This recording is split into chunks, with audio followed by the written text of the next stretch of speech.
귀로 여는 세상, 영심이의 책방에 오신 여러분 환영합니다.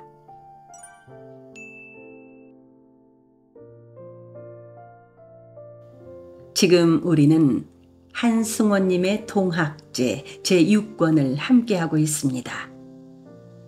지난 7편에서는 이바우의 아버지 이마동이 경군에 의해 피살되고 무예가 장사를 치르고 명복을 빌어주었지요. 전주성을 지키는 동학군은 술렁이기 시작합니다. 청나라 군사들이 제물포를 거쳐 군산포로 온다고 하고 일본 군사들도 동학을 치겠다고 움직인다 하고 서울 수비병들도 군함 타고 군산포 쪽으로 온다 하니 동학군들은 불안하여 도망을 가고 술렁이고 있었습니다. 우리 전주성으로 함께 들어갑니다. 제6권 피의 산, 피의 강.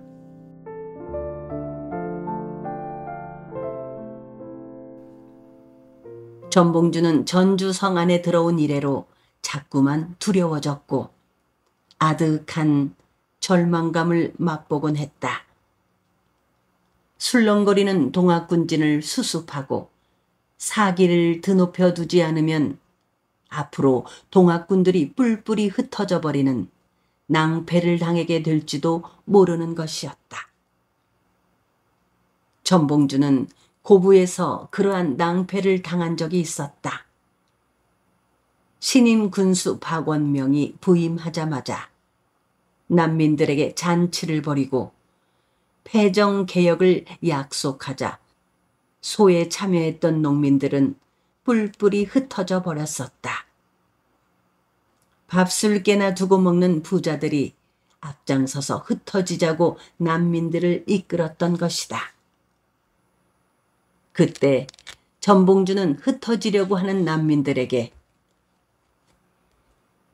저들이 저렇게 쉽게 폐정개혁을 해주겠다고 하는 것을 믿어서는 안 된다. 폐정개혁을 하겠다는 그것은 관아 사람들이 항상 두고 쓰는 권무술수일 뿐이다.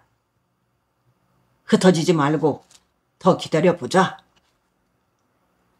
하고 설득을 했던 것이다. 그러나 소에 참여한 도인과 농민들은 전봉준의 말을 들으려고 하지 않았다. 모두 흩어져 돌아들 갔다. 마지막엔 도인들 몇십 명과 무료앱의 발피들 여남은 명만 남게 되었었다.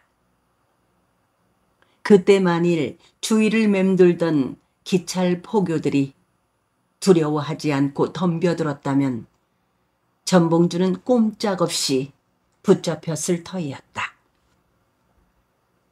전봉준의 동태를 살피는 기찰 포교들의 눈길을 의식한 순간 전봉주는 재빠르게 기지를 발휘하였다. 아직 흩어지지 않고 주위에 남아있는 무료배와 발피들 속에 끼어들었다. 무료배와 발피들에게 그는 저 기찰 포교놈들이 주모자인 나를 노리고 있어. 내가 피할 수 있도록 저놈들을 좀 따돌려 주시오. 하고 청했다. 무릎애들과 발피들이 기찰 포교들에게 시비를 걸고 있는 사이에 그는 정익서, 김도삼과 함께 줄다름치를 쳤었다. 전봉주는 무장의 소나중에게로 도망치던 그때의 처참한 기억이 새로워졌다.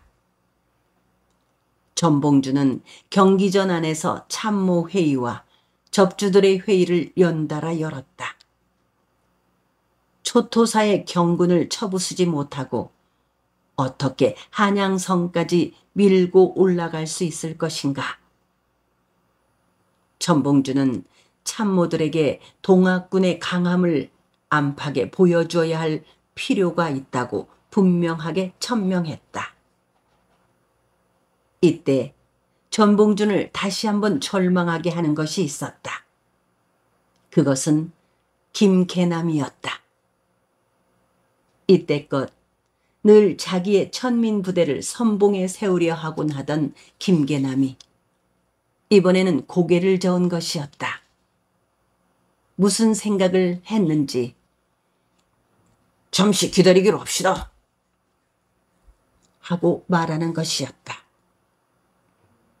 김계남의 조사 성희아는 김계남의 등 뒤에서 고개를 떨어뜨리고 있었다. 성희아는 점성술에 능하다고 했다. 성희아는 이날 아침에 간밤 내내 별자리를 살핀 결과를 김계남에게 이야기했던 것이다. 그 사이에 별들의 수상스러운 이동이 있었고 그 별들의 기에 변화가 생겼사옵니다. 왕성의 요사스러운 음기가 서리기 시작했사옵고 그 대신 대장성 둘이 양기를 발하기 시작했사옵니다. 그중 하나는 김장군의 별이었고 다른 하나는 전대장의 것이옵니다. 우리가 노리는 그 때가 별로 멀지 않았음을 말해주는 조짐이옵니다. 장군의 부대는 용맹하기로 이름이 나 있사옵니다. 장군께서는 장군의 휘하 부대로 하여금 여기에서 별로 큰 보람없는 피를 많이 흘리게 해서는 안 되옵니다. 휘하 신복들을 아끼셔야 하옵니다. 장군의 부대는 가능한 한 얼른 땅 이름에 남자가 들어있는 곳으로 들어가서 힘을 더 키워야만 하옵니다. 멀지 않아서 김장군님의 신복 부대의 힘이 절실하게 필요할 때가 반드시 있을 것이옵니다. 김계남은 조사 성희안의 말을 따르고 있었다. 기다리기는 뭘 기다린단 말이오. 저 경군들한테는 곧 증원군이 올 것입니다. 청나라 군사도 오고 일본 군사도 당도할 것입니다. 그들이 도착하기 전에 저들을 쳐서 내쫓아내야 합니다. 손화중이 김계남을 향해 말했다. 내 부대로 하여금 뒤를 봐주도록 하기는 하겠소. 김계남은 고집스럽게 말했다. 자기의 부대를 선봉에 서게 할 수 없다는 것이었다. 잠시 전봉준은 고개를 떨어뜨렸다.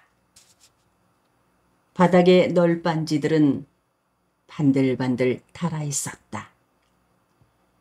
김계남은 천장을 쳐다보았다. 천장의 모리와 석가래들에는 검은 그름이 앉아 있었다. 그들 두 사람의 시선은 전혀 다른 곳으로 뻗어가 있었지만 그들은 헤아릴 수 없이 많은 말들을 소리 없이 서로에게 주고받고 있었다. 내가 너보다는 나이가 2살이나 많고 입도도 더 빨리 하였다. 5, 6월 도깨비도 하루 볕 더 쬐는 도깨비 그만큼 더 지혜롭다고 했느니라. 그런데 2해 동안을 더 살았단 말이다. 그리고 내 부대는 내가 거느린 부대보다 훨씬 강력하고 용맹하다. 그 수도 2배나 된다. 내 마음대로 나를 부리려고 하지 마라. 나는 내 중군이 아니다.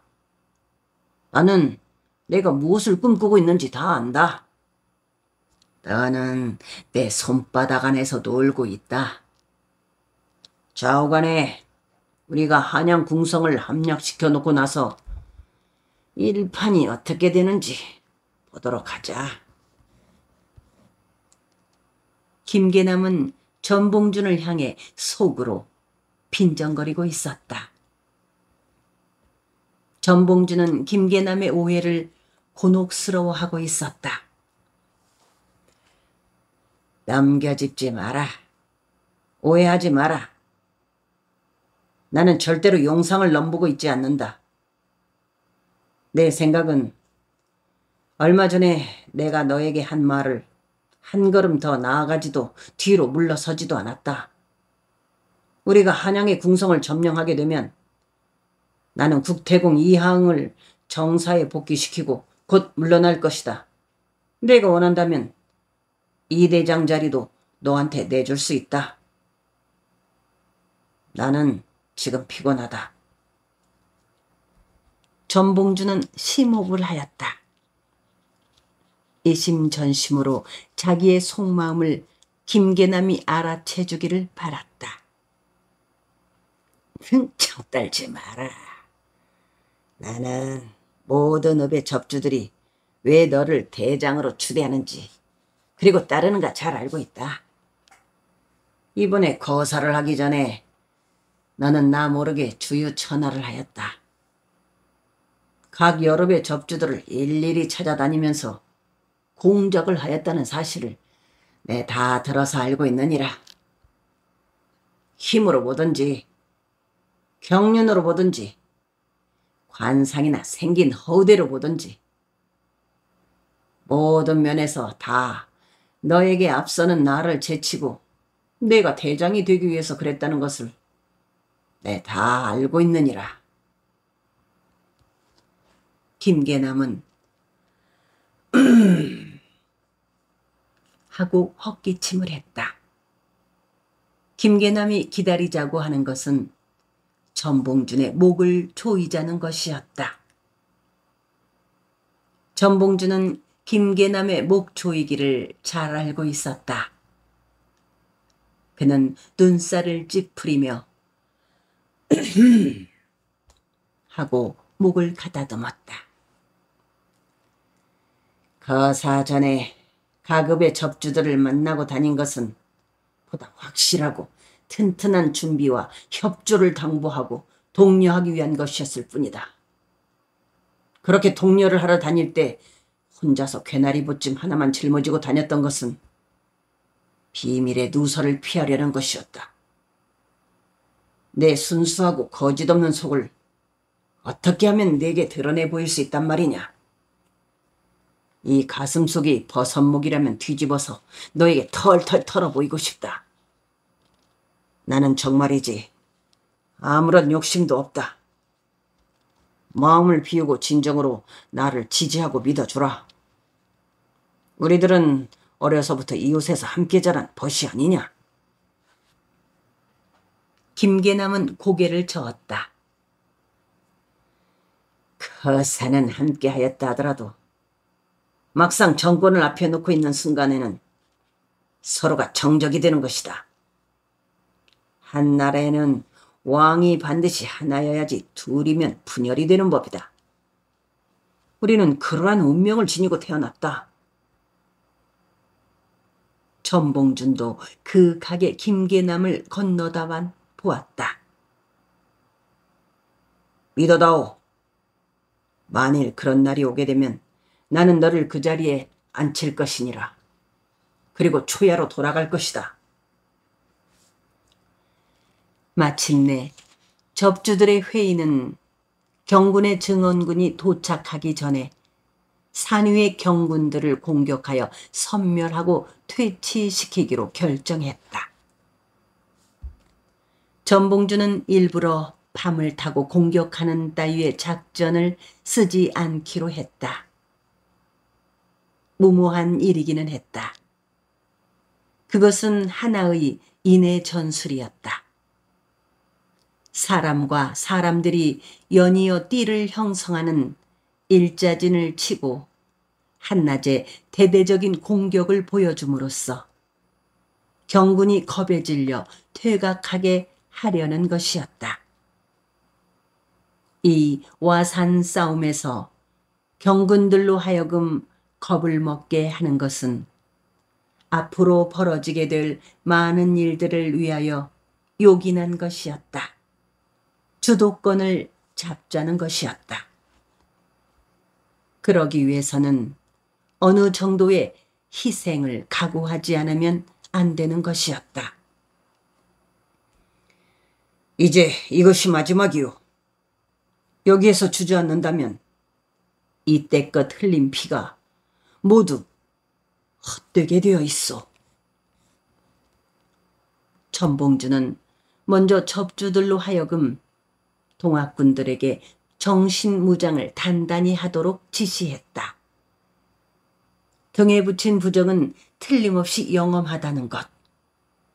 그것은 반드시 입으로 시천주 조화정 이라는 주문을 외울 때에 그 귀신 같은 하늘님의 조화를 발휘한다는 것을 강조하도록 했다. 동학군은 북문과 서문을 동시에 열었다. 순천 출신의 어린 장수 이봉룡이 선봉을 섰다. 순천 신동에 이봉룡이 앞장을 섰다. 군진 속에서 누구인가가 소리쳐 말했다. 사마교와 장대보 부근의 비석전에서 서쪽의 유연대에 이르기까지 흰 광목을 둘러놓은 것 같은 일자진을 펼쳤다. 그 일자진이 완산의 경군을 애워쌌다. 그들은 소리쳐 주문을 외어댔다. 홍계운의 행운. 홍계운이 자기의 막하에 계칠이라는 조사를 둔 것은 행운이었다. 한편으로는 싸우고 다른 한편으로는 효유하여 흩어지게 해야 합니다. 백성들은 순수하고 단순하옵니다. 적들이 흩어질 때 괴수를 잡아들이면 되는 것이옵니다. 계칠이는 홍계운에게 이렇게 말하고 계속 효유문을 뿌리도록 했다. 그는 이곳 완산과 다가산과 매곡 일대의 지리를 잘 알고 있었다. 한때 도적질을 하고 이곳에 은거한 적이 있었다. 계칠이는 홍계운의 경군으로 하여금 겁을 먹은 채 다가산을 내주고 아영 쪽으로 퇴각하는 채 하도록 하였다. 물론 다가산과 아영 사이의 골짜기 양쪽의 능선에다가 복병들을 숨겨두었다. 그 복병들은 신의 무기인 양총과 회전식 기관총들을 가지고 있었다. 동학군은 경군의 작전에 말려들었다. 밀리는 채 하고 있는 경군을 뒤쫓아서 홍계운이 있는 야영을 향해 깊숙하게 공격해 들어왔다.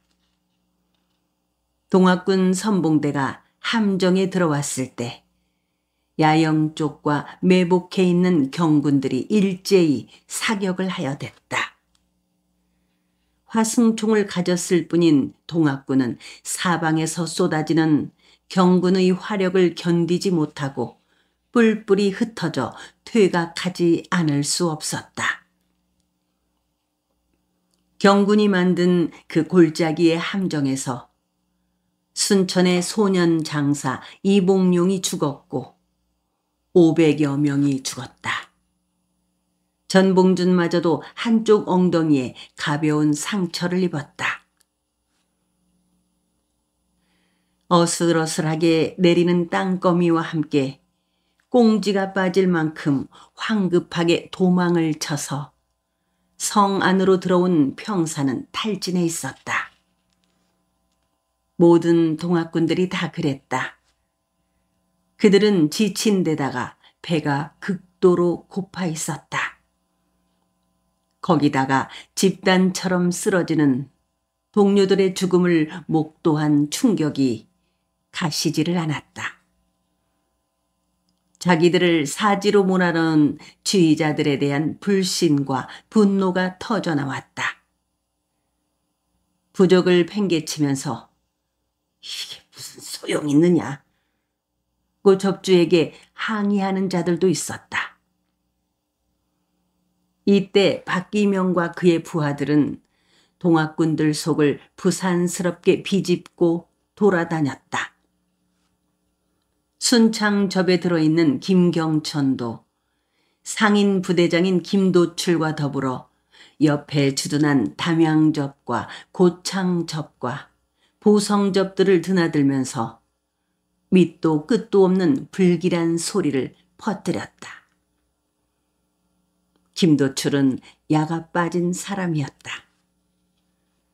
전봉준의 동학군이 결국은 패망하지 않을 수 없다고 생각했다.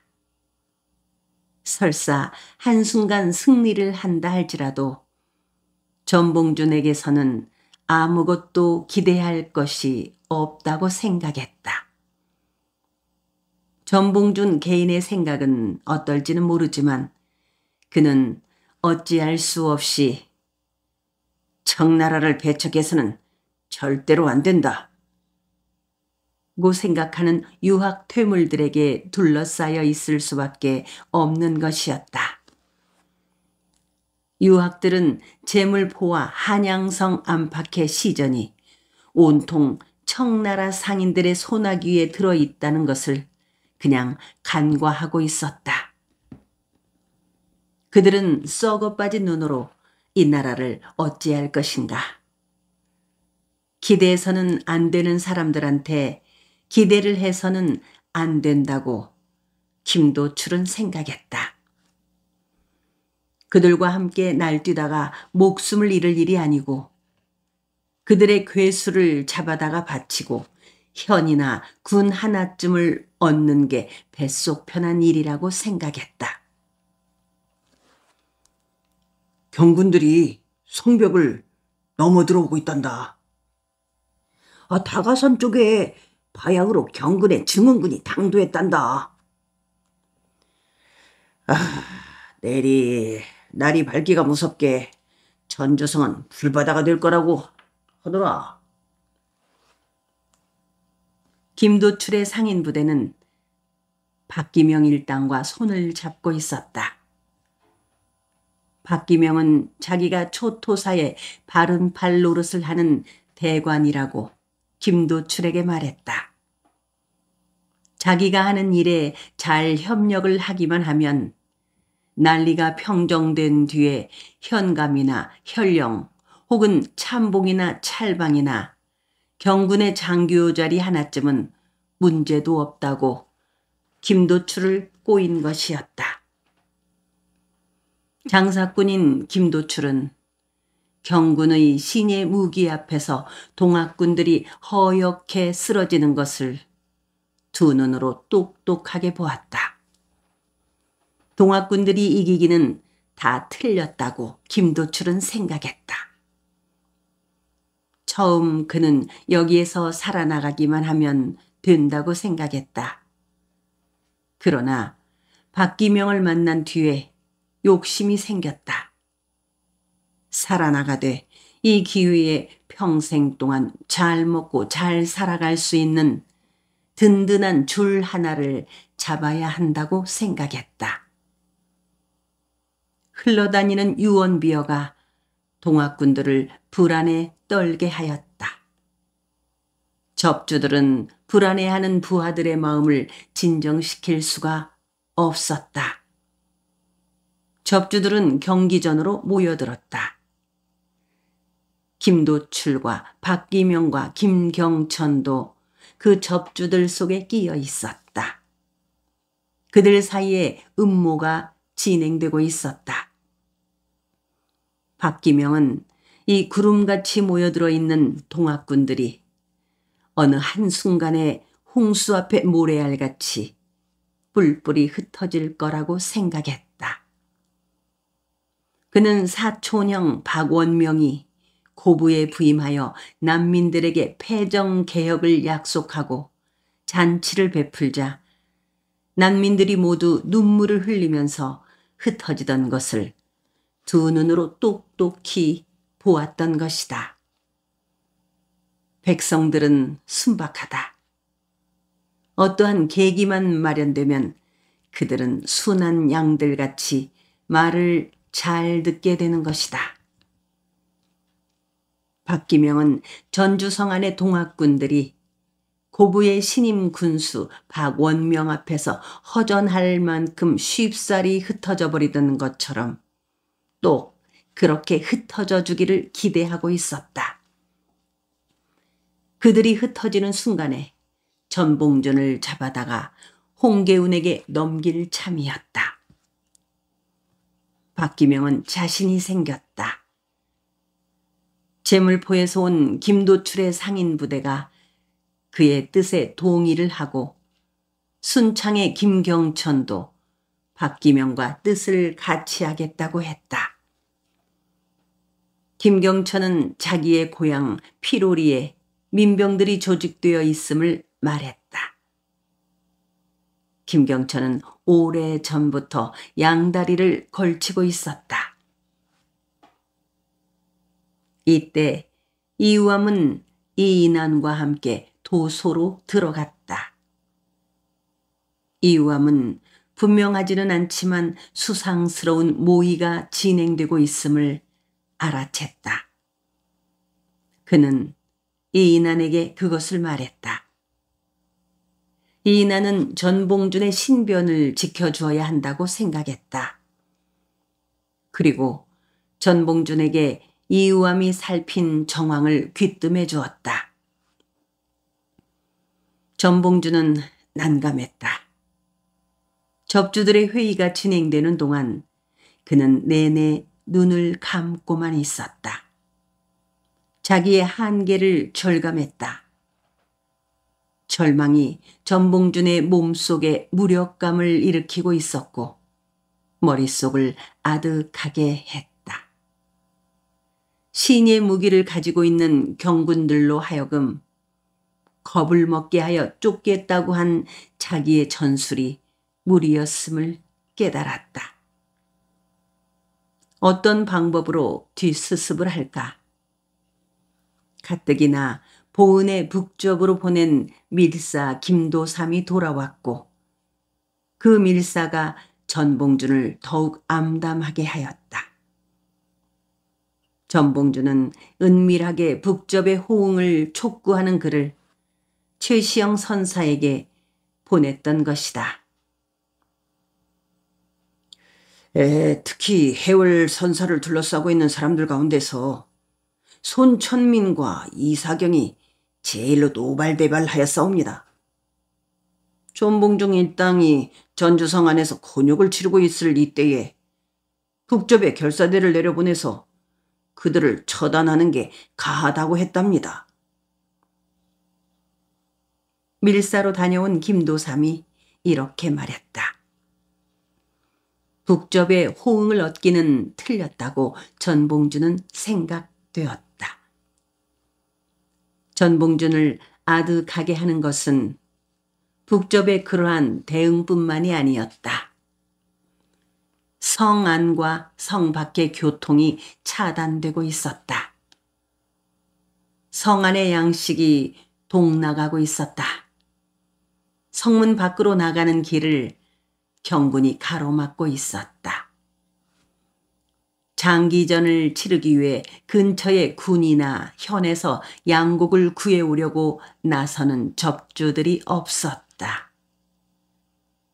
장기간의 싸움을 치르는 동안 각 읍의 접주들은 지쳐 있었다. 앞으로의 일을 비관적으로 보고들 있었다. 어떤 형태로든지 싸움을 얼른 끝냈으면 하고 바라고들 있었다.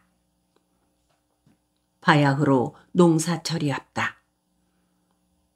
농민들은 고향에 두고 온 논밭과 가족들을 걱정하기 시작했다. 거기에 고향 마을에서 민병들이 초모되고 있다는 소문과 그들이 동학군에 나간 사람들의 가족들을 괴롭히고 있다는 소식이 파다해졌다. 동학군들은 타고난 악종들이 아니었다. 모두가 소심하고 무력한 무지렁이들이었다. 싸움터에서 하얗게 죽어 넘어지는 동료 도인들의 시신을 본 그들의 마음이 물러지기 시작하였다. 또 거기다가 청나라에서 원군이 출동했다는 소식이 진영 안에 송장 썩고 고른 냄새처럼 퍼지고 있었다. 사실이 그랬다. 조토사를 따라온 청나라의 아장 서방걸은 홍계운의 아영에 머무른 채 틈만 나면 홍계운을 충동질하여 임금에게 하루속히 청나라의 군사를 불러달라는 내용의 전보를 쳐대게 하였다. 홍계운은 김제의 전보 시설에 불이 날 만큼 연일 전보를 쳐대게 하였다.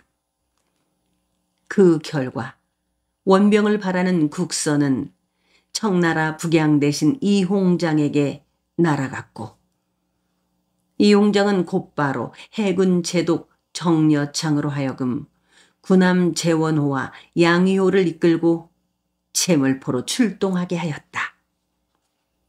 또한 산해관에 있는 직할 예하부대의 제독인 섭지초에게 관할 부대를 이끌고 출동하게 하였다. 섭지초는 휘하의 태원진 총병인 섭사성에게 먼저 출병하게 하였다. 전봉주는 조급해 견딜 수 없었다. 그는 어떤 핑계인가를 대고 전주성을 빠져나가고 싶었다. 경군과 화약을 맺고 휴전을 하고 싶었다. 화약을 하되 동학군 진영에 유리한 조건을 내건 화약을 맺어야 하는 것이었다. 동학 도인이 된 사람들 모두의 목숨도 보장받고 그들의 요구 조건들도 관철시키고 싶었다. 그리고 훗날을 도모하고 싶었다. 그는 간밤에 참모들에게 말하지도 않고 은밀하게 삼례에 있는 김학진에게 서찰을 보냈다. 그것을 가지고 간 사람은 정익서였다. 그 정익서가 돌아오지 않고 있었다. 전봉주는 김학진이 어떤 인물인지에 대해서 전혀 알지 못하고 있었다. 그렇지만 그는 김학진에게 부딪혀보자고 들었다. 정익서가 가지고 간 서찰의 내용은 이 위난의 막중한 일을 홍계운 같은 우둔한 자에게만 맡기지 말고 감사가 직접 나서서 처결해달라는 것이었다. 만일 동학군들이 원하고 바라는 바를 들어주기만 한다면 성문을 열고 돌아가 생업에 종사하게 하고 싶다는 뜻을 비춰보였다. 은밀하게 보낸 특사 정익서가 돌아오지 않자 전봉주는 가슴이 바작바작 조여왔다. 김학진 쪽에서 그가 보낸 특사를 잡아 죽인 모양이다 싶었다. 아니다. 특사를 죽였을 리 없다. 신임 감사는 전주성 안에 들어오지도 못하고 삼리에 머물러 있는 형편이 아닌가. 그 감사도 이 위난을 좋은 쪽으로 해결하고 싶을 터이다. 전봉주는 이를 물었다. 이날 저녁 무렵까지만 기다려보자고 생각했다. 만일 특사가 좋은 소식을 가져오기만 한다면 앞으로 며칠 안에 좋은 일이 일어날 수 있을 터이었다. 전봉준의 눈앞에 정익서의 얼굴이 그려졌다. 불길한 예감이 숨을 막히게 하였다. 정익서의 목을 치는 병사의 모습도 그려졌다. 정익서의 얼굴은 피투성이가 되고 있었다.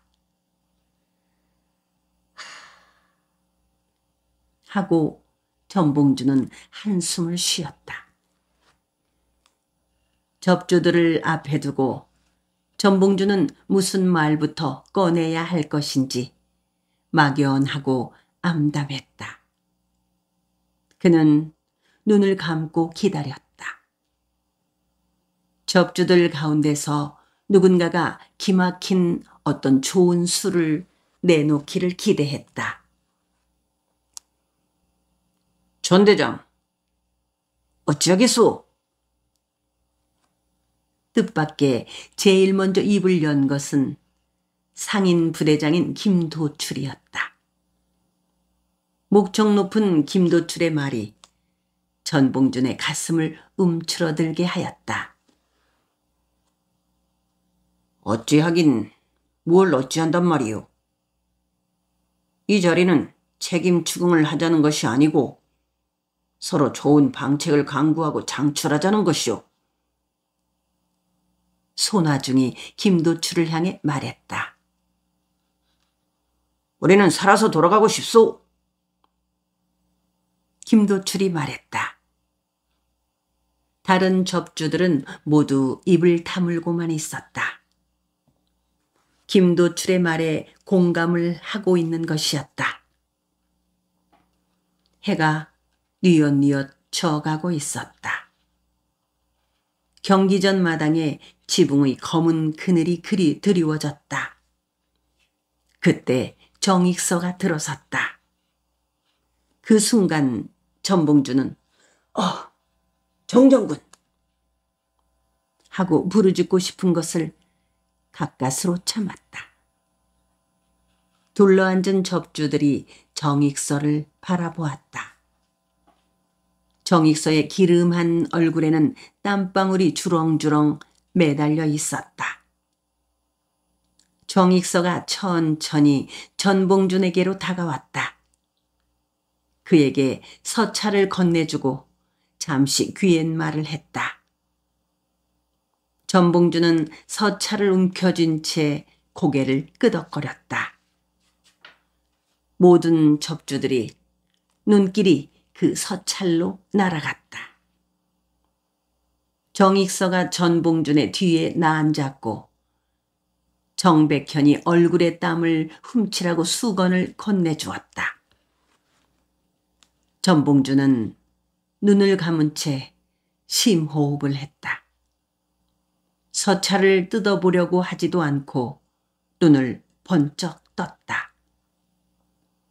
순간적으로 기지를 발휘하기라도 한 듯 손가락을 꼽아댔다. 6효점을 치는 것이었다. 그가 점술에 능하다는 것을 아는 사람들은 다 알고 있었다. 궁하면 누구든지 점술에 의지하여 통할 구멍을 찾으려 하는 것이었다. 너무 심려하실 것 없습니다. 전봉준은 자신 있게 말하면서 접주들 앞에 한 손을 들어 보였다. 제가 조금 전에 점을 쳐보니까 점괘에 아주 좋은 수가 나왔어요. 앞으로 사흘 뒤면은 좋은 해결책이 있게 될 것이오. 여러분들은 이때껏 나를 믿고 따르지 않소. 앞으로 조금만 더 믿고 따라보시오. 내가 시방 내뱉은 이 말에 내 목숨을 걸겠소. 접주들은 돌아갔고 전봉준은 김학진이 보내온 서찰을 열어보았다. 뜻밖에도 그 내용이 너무나 간단했다. 나는 임금의 명을 받고 새로 부임한 구시라치다. 지금 호남 제일성 안과 완산 위에서 서로를 향해 총부리를 겨누고 있는 동학도인들과 나라의 군사들은 양쪽이 다 한 임금의 적자다. 5 손가락 중 깨물어서 아프지 않은 것이 있으랴. 그 어느 쪽이 상해도 피는 붉게 흐르고 임금의 가슴은 아프게 된다. 상생을 도모하는 것이 옳은 일이고 그것은 곧 임금이 진실로 바라는 바이다. 초토사와 더불어 좋은 쪽으로 말문을 트기 바란다. 이 서찰은 받아 읽은 즉시 불사르라. 후몽은 김학진의 아호였다. 전봉주는 용기를 얻었다. 곧 홍계운에게 소지를 보냈다. 초토사 홍계운은 들어라. 옛 감사 김문현이 무고한 양민들의 피를 빨고 그들을 함부로 죽인 것을 생각지 아니하고 그 착취당한 억분 때문에 거병한 우리 민초들에게만 죄를 물으려 하느냐. 패정을 개혁하고자 하고 국태공을 받들어 나라를 반석에 올려놓자고 하는 것이 어찌 불괴라 하는가. 거병한 것을 문죄한다고 무고한 많은 백성들을 죽이는 것이 과연 옳은 일이던가. 사람이 눈 한 번 흘깃하는 것에 대한 것도 보가 필요하는데 하물며 양민들의 묘를 파버리고 양반인 자기 조상들의 묘를 만들고 양민들의 재물을 훔쳐다가 자기의 영달을 위해 쓴 구시라치들의 소행은 우리가 가장 미워하고 엄히 징치하려는 바이다. 이 유란을 지혜롭게 해결하는 실마리는 초토사 각하가 풀어야만 한다. 외국 군사들을 이 땅에 끌어들여 초토화시키는 것을 능사로 여기지 말고 부디 잘 생각하여 임금에게 보고하는 것에 달려있다. 제중의소 선화당에서 전봉준, 김계남, 손화중. 전봉준은 참모들을 시켜서 이와 같은 제중의소의 소견과 뜻을 적어 홍계운의 야영으로 날려보냈다. 물침표. 전봉준 등이 보낸 소지를 받은 홍계운은 만면에 웃음을 띄었다. 제놈들이 그랬으면 그랬지. 오래전부터 홍계운은 화약을 바라고 있던 바이었다. 홍계운은 지쳐 있었다. 그는 초토사로 내려오면서부터 늘 불안해하였다. 그는 자기 스스로 어떤 일을 계획하여 추진하여 온 구시라치가 아니었다.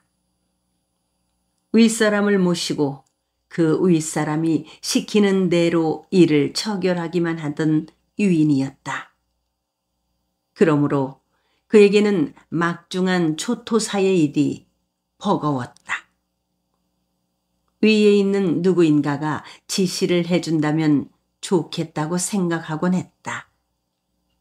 그가 경기도 지방 출신인 참모들보다는 전라도 출신인 개칠이를 옆에 두고 개칠이의 견해를 따르곤 하여 온 것은 그에게 창의적인 두뇌가 없고 소신이 없는 까닭이었다.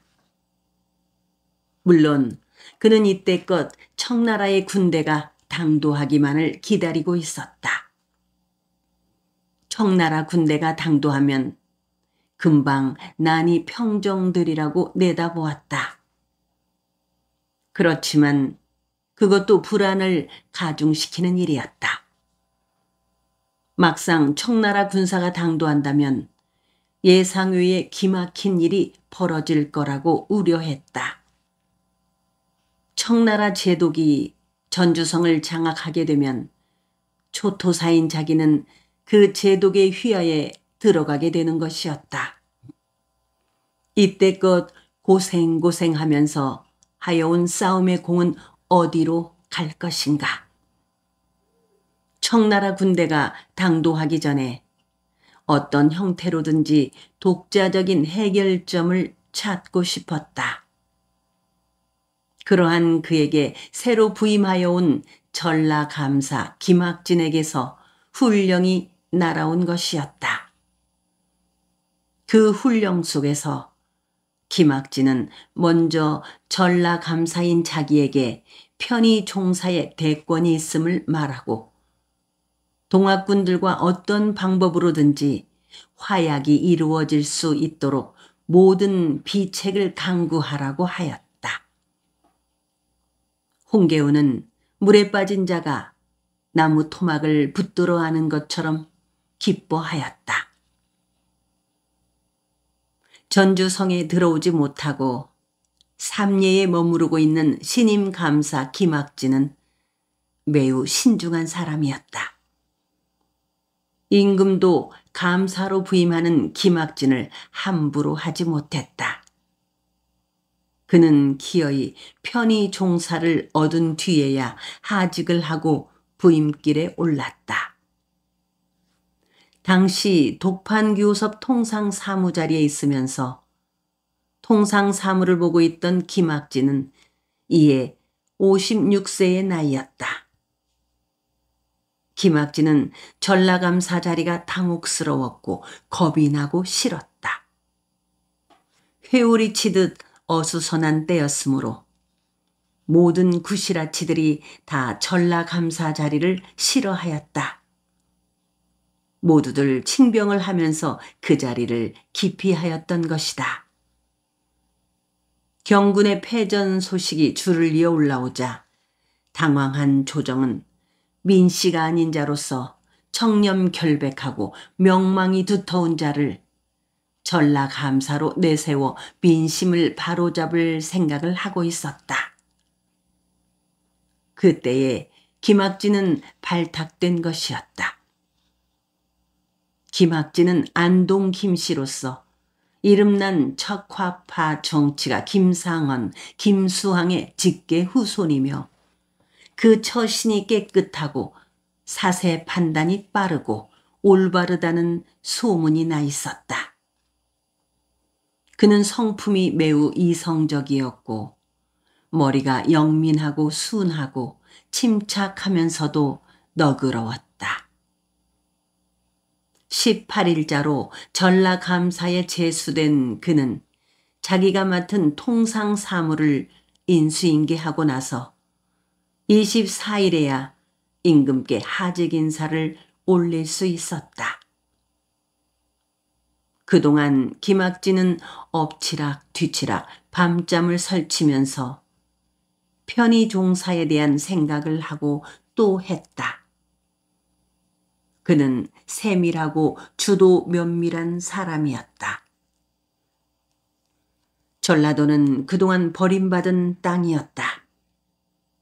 풍요로운 옥토들이 많은 땅이므로 별로 크지 않게 구획을 짓고 이리저리 뚝뚝 잘라내어 군인이 현인이 하는 이름을 붙여 구시라치 하나씩을 내려보냈다. 구시라치들은 자신의 영달을 위하여 착취를 일삼아 왔다. 백성들은 견디다 못하여 그렇게 봉기를 한 것일 터이었다. 전라도 사람들의 억분을 풀어주고 켜켜이 쌓인 불만을 해소하고 할퀴어 골물대로 골문 상체기들을 치유하는 과정에서는 미묘한 일들이 많이 일어날 터이었다. 일일이 미세한 것까지를 다 임금께 보고하고 주청하여 처결할 수 없는 것들이 많을 것이다 싶었다. 그러기 위해서는 정도가 아닌 곁가지의 방편을 써야 할 경우도 있을 터이었다. 김학진이 하직 인사를 올리는 자리에서 임금은 한편으로는 위무하고 또 다른 한편으로는 난을 일으킨 수괴들을 모두 잡아내어 주기되 그 수괴들의 꼬임에 빠져서 부하뇌동한 순수한 자들은 놓아주도록 초제하라 하고 간절하게 말했다. 그 간절함 속에는 통사정이 들어있었다. 고종임금은 어느 누구도 신임할 수가 없어 괴로워하고 있었다.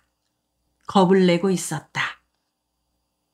임금은 전라도 때문에 재물포가 텅 비게 되었고 그 재물포를 위해서 한양성을 지키는 군사들이 빠져나간 것을 위태롭게 여겼다.